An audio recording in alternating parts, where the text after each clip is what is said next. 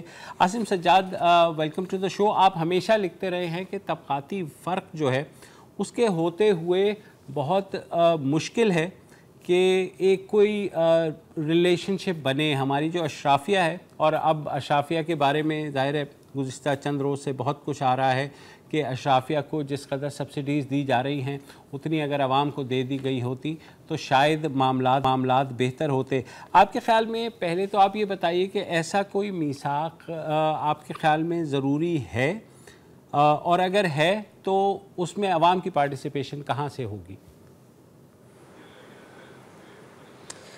بہت شکریہ مبشر زیدی صاحب۔ پہلے تو میں اس بات پہ ایک طرح سے شکر گزار بھی ہوں اور حیران بھی ہوں کہ کوئی متبادل خیالات کی بھی گنجائش بنائی گئی ہے، اور اس کے بغیر تو چارہ نہیں ہے، چونکہ جیسے آپ نے کسی حد تک اشارہ دیا کہ جو ہماری مین سٹریم کی سیاسی جماعتیں ہیں وہ ایک دوسرے کے خلاف بہت ہی گالم گلوچ تک تو آتی ہیں اور ایک دوسرے کے خلاف باتیں کر کے اور اپنے آپ کو ایک دوسرے کے متبادل پیش کرتی ہیں، لیکن اگر آپ تقریباً 1988 سے جائزہ لیں تو مسلسل جو بھی جس کی بھی حکومت رہی ہے انہوں نے مسلسل اسی IMF سے جا کر قرضے لے کر اور انہی شرائط پر ان قرضوں کو لے کر معیشت کو چلانے کی بات کی، جو کہ اب بھی ہم دیکھ رہے ہیں، اور معاملہ بگڑتا چلا گیا ہے۔ تو ایک تو ساتھ میں جو آپ نے بات کی سیاسی جماعتوں کے ساتھ یہ بھی دیکھنے کی ضرورت ہے کہ ہمارا جو معاشی نظام ہے وہ ایک عالمی یعنی کہ حوالے سے اور سطح پہ ہمیں اس کو سمجھنے کی ضرورت ہے، اور جو کریڈیٹرز ہیں IMF سمیت ان کے بھی اپنے مفادات ہوتے ہیں، اور یہ ملے جلے مفادات ہیں جس کی وجہ سے ہم یہاں تک پہنچے ہیں۔ اب جہاں تک بات ہے کہ کچھ ممکن ہے یا نہیں ہے، دیکھیں ایک ہمارا دلچسپ بات یہ ہے کہ ہمارے پاکستان میں ایک اور بھی میثاق موجود ہے، اور وہ آئین کا آرٹیکل نمبر 3 ہے، جس میں واضح لکھا ہے کہ انسان کے ہاتھ انسان کا استحصال کا خاتمہ کیا جائے گا۔ اب یہ جو اس زمانے میں ہم نے آئین بنایا تھا اس وقت آپ لینڈ ریفارمز کی بھی بات مین سٹریم میں کرتے تھے، اس وقت آپ نیشنلائزیشن آف انڈسٹری کی بھی بات کرتے تھے، اس وقت آپ بہت ساری ایسی چیزوں کی بات کرتے تھے جو آج ہمیں سیاسی منظرنامے سے یا کم از کم مین سٹریم کے سیاسی منظرنامے سے، ہم تو ترقی پسند بائیں بازو کی چھوٹی موٹی جماعتیں تو یہ باتیں کب سے کرتے آ رہے ہیں، لیکن مین سٹریم کے اندر آپ کو یہ باتیں نہیں نظر آتی۔ اچھا عاصم، ہمارے ساتھ شریک گفتگو ہیں عمار علی جان صاحب۔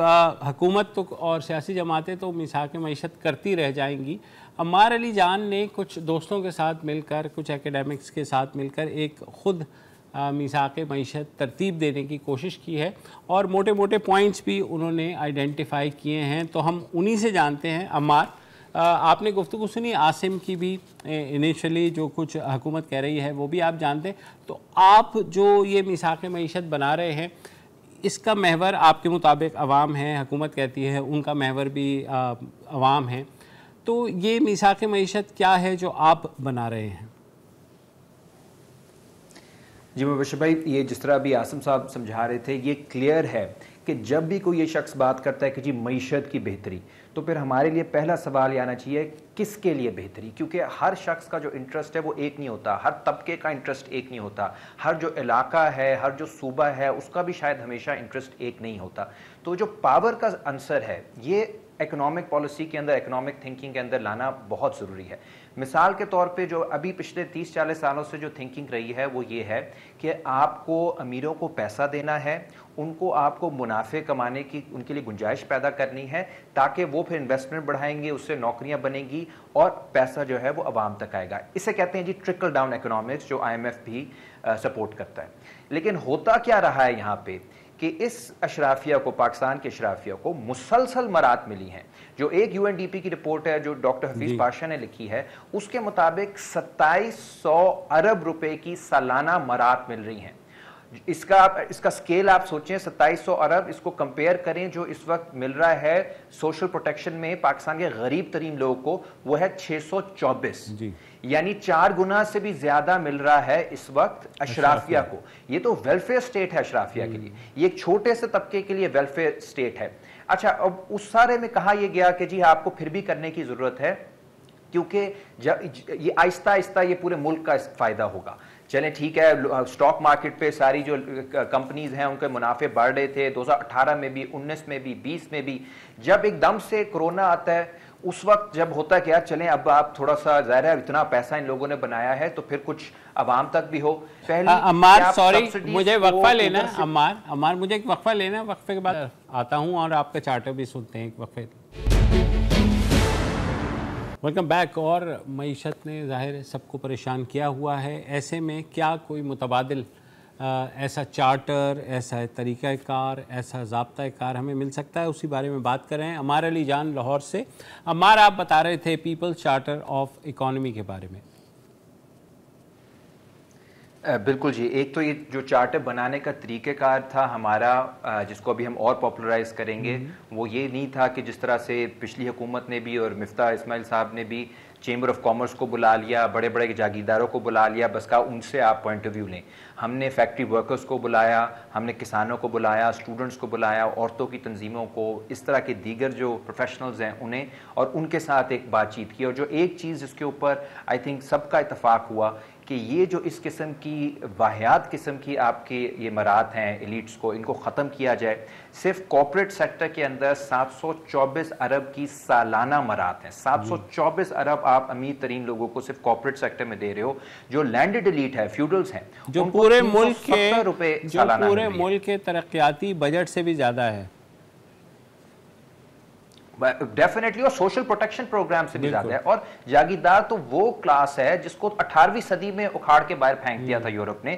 یہاں پہ وہ نہ صرف زندہ ہیں بلکہ 370 ارب روپے جو ان کا حق, جو اگر قانونی طور پہ بھی دیکھیں اس سے زیادہ لے کر جا رہے ہیں. تو ہمیں یہ مراد ختم کرنی پڑیں گی, ان کے آڈٹس کرانے پڑیں گے. ملٹری کے بزنسز کا بھی 257 بلین ہے, اس کا بھی آڈٹ کرانا پڑے گا. ان سب کو ہم ریشنلائز کریں کہ یار کس لیول پہ ہم اس طرح سے بلیڈ کر رہے ہیں اس اشرافیہ کو جو اس وقت دبئی کے اندر تیسری بڑی جو اس وقت ہے آپ کی ہاؤسنگ مارکیٹ میں, سب سے بڑے جو انویسٹرز ہیں وہ پاکستانی ہیں, جبکہ ادھر 1 کروڑ گھروں کی شارٹیج ہے.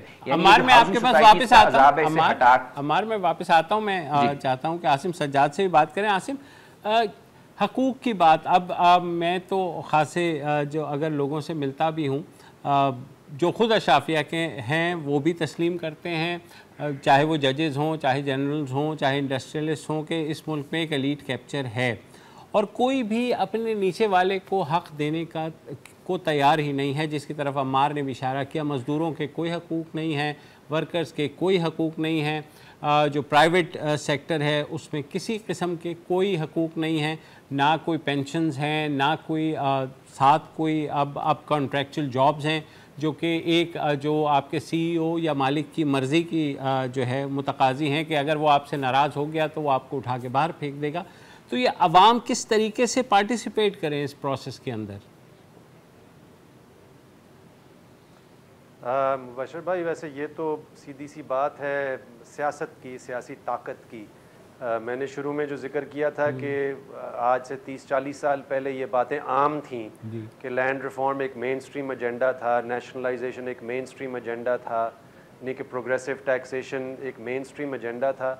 تو جیسے جیسے بائیں بازو کا یا مزدور طبقے کا یا طبقاتی سیاست کا ہم دیکھتے ہیں کہ پسپائی ہوتی ہے, تو اسی طرح آپ کو یہ ایجنڈے بھی مین سٹریم سے غائب ہوتے ہوئے نظر آتے ہیں. تو یہی تو مسئلہ ہے جو آپ نے خود ہی اشارہ شروع میں کیا کہ تمام جو اس وقت پارلیمان کے اندر جو جماعتیں ہیں بیشتر وہ یعنی کہ ایک ہی معاشی ماڈل پہ متفق ہیں, اور جب تک آپ یہ کہیں کہ وہ کوئی خیرات دیں گے یا وہ کوئی یعنی کہ ان کے دل میں کوئی رحم پیدا ہوگا عوام کے لیے تو وہ ان کی پالیسیاں بدل جائیں گی, میرا خیال ہے یہ تو ہماری خام خیالی ہوگی.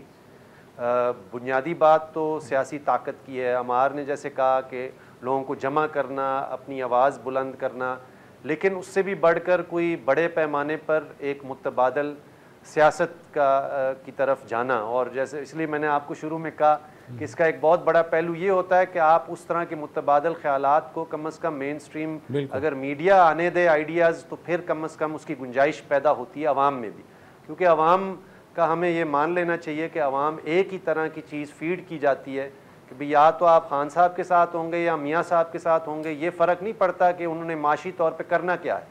معلوم ہوتا ہے کہ جب میاں صاحب آ جائیں تو وہ تو وہی کر رہے ہیں جو خان صاحب نے ڈیلے کر دیا, اور ہمارے مین سٹریم انٹیلیجنسیا کا بھی حالت دیکھیں کہ مجھے تو بڑی حیرت ہوتی ہے کہ پیٹرول سبسڈی کے علاوہ تو کوئی بحث ہی نہیں ہے پاکستان کے ماحول کے یا معیشت کے بارے میں. بہت بہت شکریہ عاصم سجاد اختر صاحب ہم سے بات کرنے کا. ناظرین لیتے ہیں وقفے کے بعد عمار سے پوچھیں گے کہ نوجوان جو اس ہماری آبادی کا 60 سے 70% ہیں وہ کیا کریں, وہ کس جانب دیکھیں اس وقفے کے بعد. Welcome back. پروگرام کی کنکلوژن کرنی ہے. عمار آپ ہی سے کنکلوڈ کروں گا. آپ نے جو چارٹر بنایا اور آپ نے نوجوانوں کو اس میں شامل کیا ساری ڈسکشن میں, ہمارے ملک کی آبادی کا 60 سے 70% نوجوان ہیں اور وہی ہمارا مستقبل بھی ہیں. ظاہر ان کے اندر یہ ادراک ہے کہ جو عام پاکستانی ہیں ان کے حقوق سلب ہو رہے ہیں اور یہ جو اشرافیہ ہے یہ صرف اپنے انٹرسٹ کو ہی گارڈ کرتی ہے.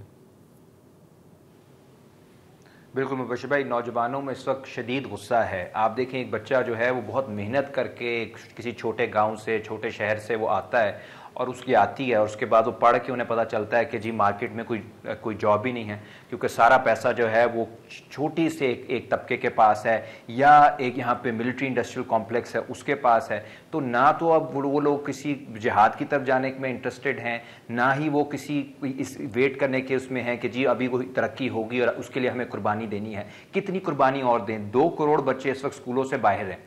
اسی طرح جو عام ایک نوجوان فیکٹری ورکر ہے اس کو کوئی پکی نوکری ملتی ہی نہیں, ہیلتھ کیئر نہیں مل رہا, ایجوکیشن نہیں مل رہی, نوکریاں نہیں مل رہا, تحفظ نہیں مل رہا.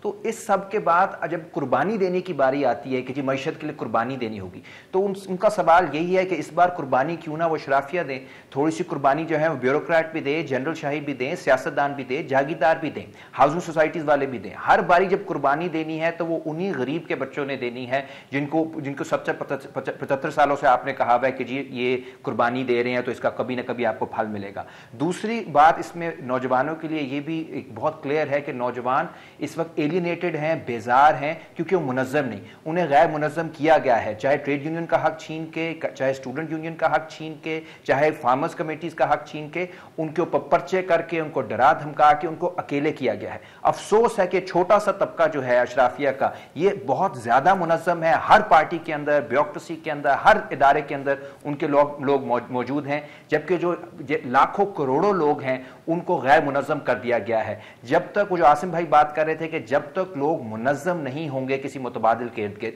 تب تک کسی بھی قسم کا چینج جو ہے وہ ناممکن ہے, کیونکہ at the end of the day this is not about economics. یہ پاور کا سوال ہے. پاور کس کے پاس ہے؟ اگر اسی چیمبر آف کامرس کے پاس پاور ہے تو اپنی بات منوا لیتے ہیں. ہمیں اس کا بنیادی اگر ریشنل چینج کرنا ہے تو وی ول ہیو ٹو فائٹ, اور جو فائٹ ہے اس کے لیے اپنے آپ کو نظریاتی طور پہ بھی منظم کرنا ضروری ہوتا ہے کہ آپ کو نظر آئے کہ کون آپ کا دشمن ہے, کون ساتھی ہے, اور آپ کو پریکٹیکلی بھی اپنے آپ کو منظم کرنا پڑتا ہے.